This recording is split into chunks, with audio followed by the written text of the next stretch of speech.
Hey guys, Rowan from Study TV. The purpose of this video is to quickly run through a couple of key reasons why creating study notes should be a vital part of your overall study strategy, and then importantly identify a clear structure for you to use when developing your notes. Now really quickly, as I've mentioned in another video, there are three really important reasons why you should create study notes. The first is that textbooks aren't organised in a way that's conducive to memory retention. They have big chunks of text, and creating study notes will therefore allow you to present and format your information in a way that's easy to remember and understand. The second reason is that creating study notes involves great revision. You've got to read, you've got to think, you've got to understand, you've got to organise, and you've got to then write. You have multiple levels of repetition, which is highly active, which will actually make remembering the material a lot more effective than simply reading from a textbook.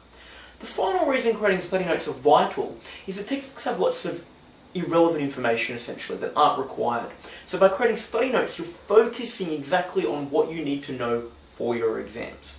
Now, how should you create study notes? There's a really quick and simple three-step process that you need to think about when beginning to construct your notes. The first step is to go and get a copy of your syllabus. That might be going to the Board of Studies website, it might be going to another website where you'll be able to access your syllabus for school. What you need to do is, if possible, download your syllabus in a Word document and delete all the unnecessary information that doesn't relate directly to the syllabus and what you'll be examined on. What I want you to then do is use that syllabus as the structure of your notes. Why is this really important? What I find is that often students will actually look at their textbook and they'll actually make study notes based on their textbook. The problem is that the textbook isn't actually structured based on what they'll be examined on. And so the reality is that you need to use that syllabus because it'll actually focus you on exactly every single thing that you could possibly be examined on.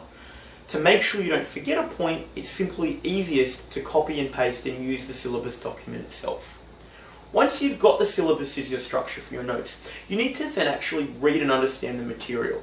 But what I've found again is that a lot of students tend to only use one textbook or one resource to create their notes. And the big problem with this is that often one textbook will be brilliant at one topic, but be not so great at another topic. And the problem therefore is that if you're relying only on that one textbook for your study notes, your actual study notes and the knowledge that you learn will actually be weakened by the problems that exist in the coverage of that particular textbook.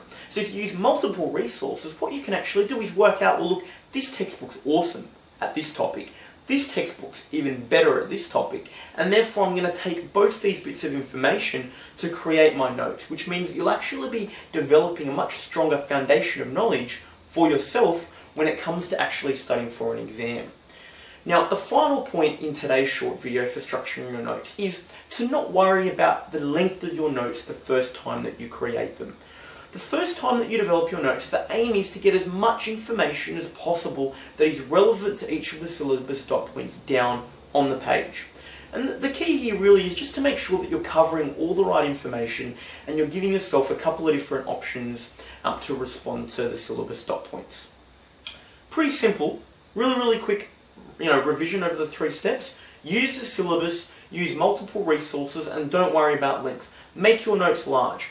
Once you've made in-depth notes, what you'll then need to do is shrink them and actually make them a lot more succinct and use something called trigger points. Trigger points are essentially a word that triggers memory, and so the aim will be to take your large notes and actually slim them down and make them more relevant for your exams so that you've got something more manageable to study from.